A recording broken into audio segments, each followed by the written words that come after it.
স্মৃতি কি শুধু অতীতের কথা, নাকি স্মৃতি এমন এক প্রবাহ যা জন্ম মৃত্যুর সীমারেখাকেও অতিক্রম করে?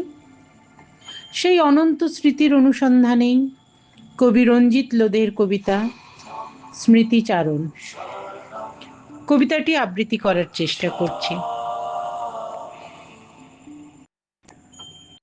বুদ্ধ আত্মার অস্তিত্ব মানতেন না।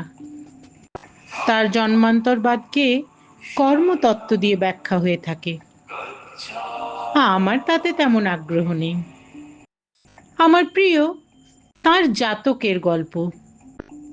গল্প নয়, স্মৃতিচারণ। শৈশব কৈশোরের স্মৃতি নয়, এ স্মৃতি হচ্ছে জন্ম মৃত্যু ভেদ করে নিজের অনন্ত প্রবাহকে লক্ষ্য করা। নিজেকে অনন্ত বলে জানলে মৃত্যু তুচ্ছ হয়ে যায়। মৃত্যুর উপশম কি বুদ্ধ এইভাবেই অলৌকিক স্মৃতিচারণের ভেতর দিয়ে হয়তো খুঁজে পেয়েছিলেন। অনেকটা এরকম আভাস দিয়েছিলেন স্বয়ং শ্রীকৃষ্ণ।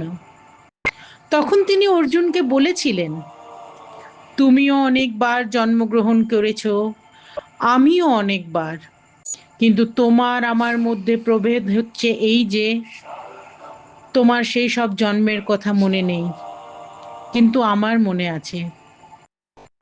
এই জন্য কি আমাদের প্রার্থনার মন্ত্র বলা হয়, দেহি হে জীবনে বুদ্ধি নিয়ন্তং স্মৃতিচিৎজুতে, দেহি হে জীবনে বুদ্ধি নিয়ত্তং স্মৃতিচিৎজুতে, দেহি হে জীবন বুদ্ধি নিয়ত্তং স্মৃতিচিৎজুতে।